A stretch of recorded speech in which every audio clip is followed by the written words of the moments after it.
नमस्कार। पहलगाम में 26 लोगों की जिन आतंकियों ने हत्या की, आज एक महीना बीत गया है, लेकिन वह ना पकड़े गए ना ही मारे गए। एक महीना पूरे होने पर उन आतंकवादियों की लाशें आनी चाहिए थी, लेकिन उसकी जगह पर प्रधानमंत्री का भाषण आ रहा है। बीकानेर की एक रैली में प्रधानमंत्री ने कहा था कि उनकी रगों में लहू की जगह गरम गरम सिंदूर बह रहा है। मोदी की नसों में लहू नहीं, गरम सिंदूर बह रहा है। मोदी जी की नसों में लहू नहीं, गरम गरम सिंदूर बह रहा है। वैसे तो सिंदूर में पारा होता है, इसलिए वह खाया नहीं जा सकता, सिर्फ लगाया जा सकता है। लेकिन रगों में सिंदूर बहने की बात कहकर मोदी ऑपरेशन सिंदूर का श्रेय लेने की कोशिश कर रहे हैं।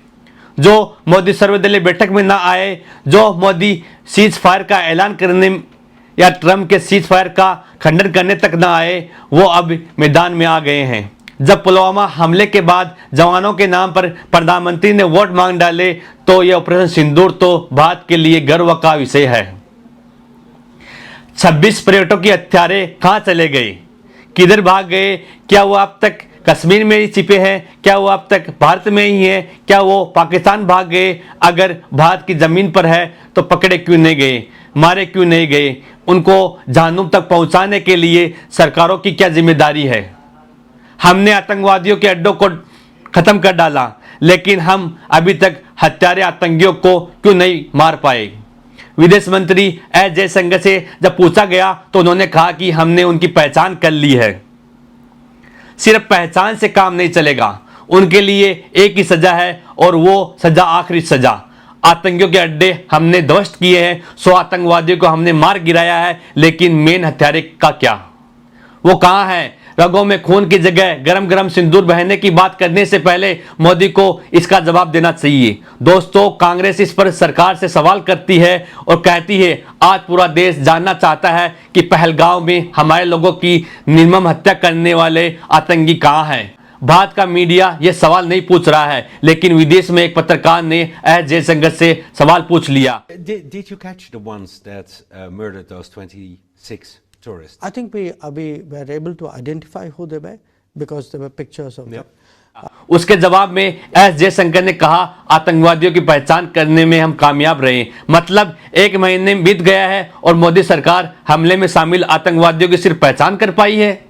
यह बयान मोदी सरकार के नाकामियों को दर्शाता है, जो पहले हमारे लोगों की सुरक्षा करने में नाकाम रहे और अब आतंकवादियों को खोजने में नाकाम है। सवाल अब भी वही है, पहलगाम हमले में शामिल आतंकी कहां है? क्या वह भारत की सीमा पार कर चुके हैं? अगर ऐसा है तो कैसे? क्या वह अब भी भारत में मौजूद है? अगर है तो कहां? इन सब सवालों का जवाब एक ही है, प्रधानमंत्री की रगों में लहू की जगह गरम गरम सिंदूर दौड़ रहा है। अमेरिका सीज फायर की घोषणा क्यों करता है? उसके जवाब में भी यही है कि रगों में अब खून की जगह गरम गरम सिंदूर दौड़ रहा है। ऑपरेशन सिंदूर का नाम कॉपीराइट के लिए अंबानी की कंपनी ने एप्लीकेशन दे डाला, लेकिन जब थू थू हो गई तो वापस एप्लीकेशन ले लिया गया। अब ऑपरेशन सिंदूर पर भाजपा पॉलिटिक्स कॉपीराइट जमाने की पूरी कोशिश कर रही है। आप लिख लीजिए, बिहार का चुनाव पिछले 10-15 सालों के जंगल राज पर नहीं, रोजी रोटी पर नहीं, रोजगार पर नहीं, बिहार की समस्या पर नहीं, इस पर होगा। प्रधानमंत्री की रगों में खून की जगह गरम गरम सिंदूर दौड़ रहा है। भारत ने दक्षिणी अफ्रीका गरीब देश है। ट्रंप ने दक्षिणी अफ्रीका के राष्ट्रपति सिरिल रामाफोस को व्हाइट हाउस में बिठाकर बेइज्जती करने की कोशिश की, लेकिन रामाफोस ट्रंप के आगे अड़े रहे और यह तक कह डाला, मैं आपको सऊदी अरब की तरह गिफ्ट में प्लेन नहीं कर सकता। दोस्तों, अमेरिकी राष्ट्रपति डोनाल्ड ट्रंप और साउथ रामाफोसा के बीच व्हाइट हाउस में मीडिया के सामने बड़ी तीखी बहस हुई। ट्रंप ने आरोप लगाया कि साउथ अफ्रीका में गोरे किसानों का नरसंहार किया जा रहा है। मीटिंग में ट्रंप ने अंधेरा करवाकर एक वीडियो भी चलाया। वीडियो में दिखाते हुए यह दावा किया कि साउथ अफ्रीका में गोरे लोगों को बड़े पैमाने पर टारगेट किया जा रहा है। रामाफोस ने दावा का खंडन करते हुए कहा कि नरसंहार के आरोप झूठे हैं, गलत है।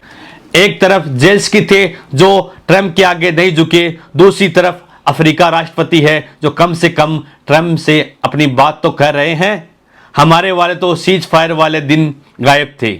उसके अगले दिन भी गायब रहे। ट्रंप ने हमारी सीज फायर की घोषणा कर दी, फिर पाकिस्तान ने सीज फायर की घोषणा कर दी, मोदी 2 दिन तक दिखाई नहीं पड़े। क्या यह नसों की खून की जगह गरम गरम सिंदूर वाली स्क्रिप्ट तब नहीं लिखी गई थी?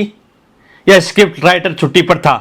दोस्तों, जब मैं आपसे बात कर रहा हूं तब भी पहलगाम हमले के हत्यारे आतंकवादियों को पकड़ा नहीं जा सका। अपनी जमीन पर आतंकियों को ना खोज पाना बहुत ही लज्जा की बात है, लेकिन जब खून की जगह सिंदूर बहने वाली भाषणों तालियां बज रही हो तो क्या लज्जा, क्या लिहाज। दोस्तों, इस वीडियो में मेरे साथ फिलहाल अब इतना ही। आप हमारे चैनल को सब्सक्राइब कीजिए और हमें मजबूत बनाइए। आपका साथ यूं ही बरकरार रहे। जय हिंद, जय भारत।